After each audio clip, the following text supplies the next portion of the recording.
Skill development case గురించి నేను మిమ్మల్ని ఎందుకు అడుగుతున్నానంటే, ఈ కేసు మీద చాలా పెద్ద ఎత్తున మీరు మాట్లాడారు గత ప్రభుత్వంలో చంద్రబాబు నాయుడు గారు అరెస్ట్ అయినప్పుడు. అసలు ఈ కేసు ఏంటి, దీనికి సంబంధించిన అంశాలు ఏంటి అనేది.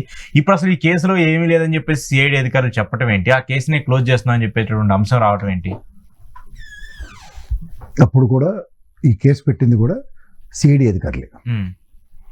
ఆంధ్రప్రదేశ్ సిఐడి లేదంటే ఆంధ్రప్రదేశ్ పోలీస్ వ్యవస్థ, నేను ఎందుకు అంత గర్వంగా చెప్తానంటే, ఇప్పుడు నా సాధారణంగా సిబిఐ ఇవ్వండి, ఈడీ కేసులు సాధారణంగా సిబిఐ డీల్ చేస్తుంది కాంపిటెన్సీ లెవెల్ అన్న దాంట్లో. ఆంధ్రప్రదేశ్ పోలీస్ ఎప్పుడు కాంపిటెన్సీ లెవెల్లో సూపర్ అనే చెప్పాలి.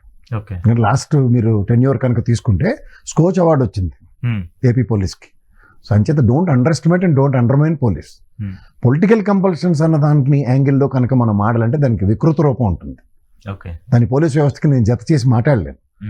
ఇది ఒక మీడియా ట్రయల్లో మీడియా ఒక వ్యవస్థ, ఒక తపెల ఛానల్ బుర్రతక్కువ వార్తలు రాస్తే ఆడిట్ చేయలేడు. ఇప్పుడు ఈ కేసు పూర్వపరాలు అన్నవి నేను కాదు ఫస్ట్ దీన్ని ఐడెంటిఫై చేసింది, మీరు కాదు. జిఎస్టీ కౌన్సిల్ ఆఫ్ పూణే ఏది ఒక ట్యాక్స్ ఎవాల్యుయేషన్స్లో వైలేట్ చేయను అన్న దాని మీద జిఎస్టీ పెనాల్టీ క్లాజ్లో ఆ డిజిటెక్ వాడిది కోడిపెట్టలో దొరికాడు.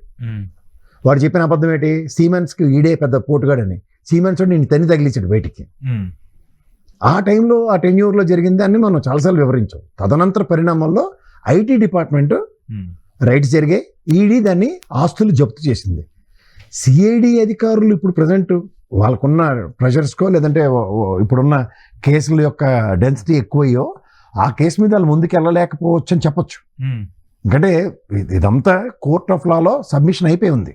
ఇంకా సిఐడి ఇన్వెస్టిగేషన్ అన్నది ఏముంది దీంట్లో, ఫర్దర్ ఇన్వెస్టిగేషన్ కాదు, court has to do some rulings on that.